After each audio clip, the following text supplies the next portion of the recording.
샬롬, 이동춘 목사입니다. 오늘도 여러분의 삶이 주님의 평안으로 가득하시길 기원하며 하나님의 말씀을 나누겠습니다. 오늘 우리들에게 주시는 말씀은 히브리서 6장 13절에서 20절 말씀입니다. 하나님이 아브라함에게 약속하실 때에 가리켜 맹세할 자가 자기보다 더 큰 이가 없으므로 자기를 가리켜 맹세하여 이르시되 내가 반드시 너에게 복주고 복주며 너를 번성하게 하고 번성하게 하리라 하셨더니 그가 이같이 오래 참아 약속을 받았느니라. 사람들은 자기보다 더 큰 자를 가리켜 맹세하나니 맹세는 그들이 다투는 모든 일의 최후 확정이니라. 하나님은 약속을 기업으로 받는 자들에게 그 뜻이 변하지 아니함을 충분히 나타내시려고 그 일을 맹세로 보증하셨나니 이는 하나님이 거짓말을 하실 수 없는 이 두 가지 변하지 못할 사실로 말미암아 앞에 있는 소망을 얻으려고 피난처를 찾은 우리에게 큰 안위를 받게 하려 하심이라. 우리가 이 소망을 가지고 있는 것은 영혼의 닷 같아서 튼튼하고 견고하여 휘장 안에 들어가나니 그리로 앞서가신 예수께서 멜기세덱의 반차를 따라 영원히 대제사장이 되어 우리를 위하여 들어가셨느니라. 아멘. 히브리서 6장 13절에서 20절 말씀을 본문으로 히브리서 강의 12번째 시간 내가 먼저 들어갈게의 약속과 맹세라는 제목으로 말씀을 나누도록 하겠습니다. 히브리서 기자는 오늘 본문에서 전격적으로 대형 사고를 쳤습니다. 하나님의 약점을 공개해버린 것이지요. 일종의 천기누설을 한 것입니다. 임금님기는 당나귀 귀다 라는 말을 한 것과 같이 정말 큰 일을 저질렀습니다. 그러면 그 약점을 공개한 히브리서 기자는 무사할까요? 그런데 그 약점은 무엇일까요? 정말 궁금합니다. 그나저나 히브리서 기자는 참으로 배짱이 두둑한 것 같습니다. 감히 하나님의 약점을 공개하다니요. 그런데 실은 우리가 히브리서 기자에게 애정을 보일 때가 아닙니다. 오히려 하나님이 약점을 갖고 계시다는 것에 대해 충격을 받아야 할 판입니다. 전능하신 하나님에게 약점이 있다니 보통 일이 아니지 않습니까? 그렇다면 하나님의 그 약점은 무엇일까요?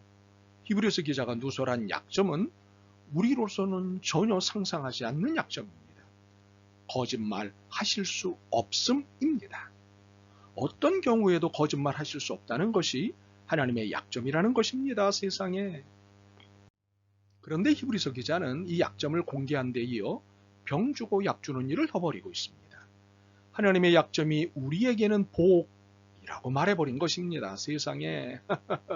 18절입니다. 이는 하나님의 거짓말을 하실 수 없는 이 두 가지 변하지 못할 사실로 말미암아 앞에 있는 소망을 얻으려고 피난처를 찾은 우리에게 큰 안위를 받게 하려 하심이라. 히브리서 기자는 도대체 누구 편일까요? 소위 천기를 누설한 그는 하나님 편이 아닌 것 같습니다. 하나님의 말씀을 전하는 사람은 하나님 편이어야 하지 않습니까? 그런데 하나님 편이 아닌 것 같습니다. 이렇게 하나님의 약점을 노출한다는 것은 있을 수 없는 일이기 때문입니다. 세상에 어떤 종교도 자신의 신의 약점을 말하는 종교는 없습니다. 그러므로 신의 약점을 누설한다는 것은 있을 수 없는 일입니다. 그런데 있을 수 없는 이 일은 하나님의 지시하에 벌어진 일이라는 사실입니다. 하나님의 자발적 결정이었지 결코 히브리서 기자의 누설이 아니었던 것입니다. 이것은 13절에서 18절을 잘 읽어보면 이해할 수 있습니다. 하나님이 자신의 이름을 걸고 약속과 맹세를 하십니다. 복을 주겠다고 약속하시고 이를 자신의 이름으로 맹세하십니다. 이 약속과 맹세가 어떤 경우에도 변할 수 없는 이유는 하나님의 이름으로 한 것이기 때문입니다. 바로 이것을 히브리서 기자는 하나님의 거짓말할 수 없음으로 표현한 것일 뿐입니다. 그러므로 히브리서 기자의 하나님의 약점 누설은 무죄입니다. 괘씸한 행동이 아니라 시켜서 한 일이기 때문입니다. 오히려 하나님의 약속과 맹세가 얼마나 확실하고 확고한지를 더 드러내기까지 했습니다. 이렇게 히브리서 기자의 하나님 약점 속에는 우리 모두에게 소망을 더욱 견고하게 해주는 일이 되었습니다. 18절을 봅니다. 이는 하나님이 거짓말을 하실 수 없는 이 두 가지 변하지 못할 사실로 말미암아 앞에 있는 소망을 얻으려고 피난처를 찾은 우리에게 큰 안위를 받게 하려 하심이라. 이는 하나님 나라의 소망에 대해 혹시라는 의심을 일소할 수 있는 누설이 되었습니다. 하나님의 약속은 하나님의 약점 때문에 오히려 더 확실해졌습니다.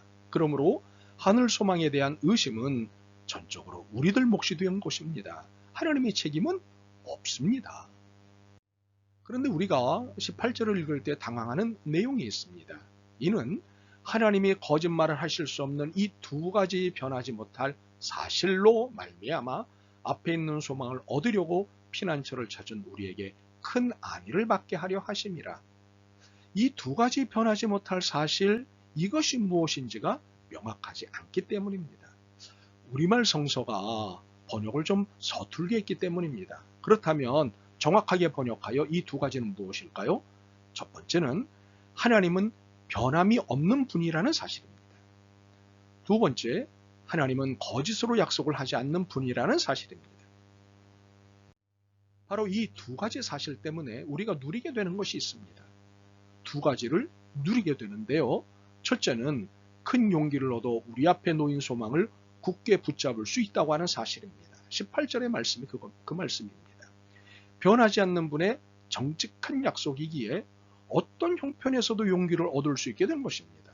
반드시 지켜주시고 반드시 인도하실 것을 확신하게 되었기 때문입니다. 그러므로 하늘의 소망을 굳게 붙잡을 수 있는 것입니다. 둘째는요, 하나님의 변하지 않는 약속과 맹세로 인한 소망 덕에 우리의 영혼이 휘장 안 하늘의 지성소까지 들어가게 됩니다.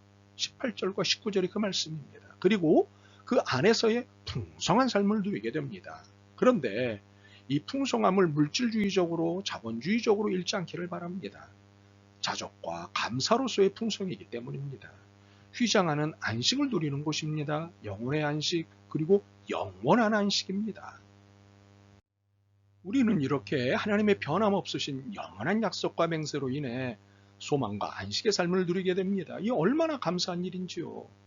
그런데 우리가 누리는 이 영적 혜택은 단순히 하나님의 약속과 맹세가 있기 때문만은 아닙니다. 놀랍게도 예수님의 앞서가심으로 우리의 누림이 보장되었다는 사실입니다. 무슨 말인가요? 20절입니다.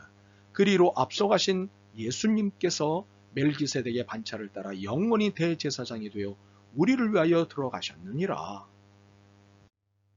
안식을 누릴 수 있는 지성소는 아무나 들어갈 수 있는 곳이 아니었습니다. 1년에 한 차례씩 대제사장만이 들어갈 수 있는 곳이었습니다. 그것도 목숨을 담보로 하고 들어갈 수 있었습니다. 들어갔다가 죽을 수도 있는 곳이었기 때문입니다. 그런데 그것을 이제는 우리도 들어갈 수 있게 되었습니다. 예수님께서 앞서가신 덕분입니다. 언제나 수시로 어느 누구나 들어가 안식할 수 있도록 예수님께서 영원한 대제사장이 되셔서 휘장을 갈라 걷어내셨습니다. 사실 예수님께서 지성소의 휘장 정리를 안 해주셨으면 우리는 영원히 지성소에 얼씬도 못하고 안식은 언감생심이었습니다. 그런데 예수님께서 우리 앞서 지성소에 들어가셔서 휘장 정리를 하시고는 두려워 말라, 괜찮다, 어서 들어오라고 하신 것입니다. 모든 것을 안전하게 하시고는 초청하신 것입니다. 지금은 좀처럼 그런 일이 생기지 않지만 아이들이 어릴 때는 대중탕을 자주 갔습니다. 아들을 데리고 처음 대중탕을 간 날의 기억은 지금도 흐뭇하게 합니다. 나도 아빠다, 이런 자랑스러움이었을 것입니다. 대중탕의 즐거움 중 하나가 큰 욕조에 몸을 푹 담그는 것 아니겠습니까? 그래서 그날 아들을 데리고 욕조에 들어가려 했습니다. 그런데 아들이 고개를 저으며 거부하는 것입니다. 뜨겁다는 이유였습니다. 제가 당연히 아이의 형편을 생각해서 그중 안전한 온도의 욕조를 골랐겠지요. 아들을 안심시키기 위해 제가 취할 수 있는 방법은 먼저 들어가는 것이었습니다. 봐, 괜찮지? 우리가 믿는 주님은 우리와 멀찍이 떨어져 계시는 분이 아니시듯 우리 앞서 길을 내시는 분이십니다. 요한복음 14장 2절과 3절에서 예수님께서 하신 말씀이 이것입니다. 내 아버지 집에 거할 곳이 많도다. 그렇지 않으면 너희에게 일렀으리라. 내가 너희를 위하여 거처를 예비하라고 하노니 가서 너희를 위하여 거처를 예비하면 내가 다시 와서 너희를 내게로 영접하여 나 있는 곳에 너희도 있게 하리라. 우리의 인생길에 앞장서 가시며 우리의 갈 길을 내주시는 주님이십니다.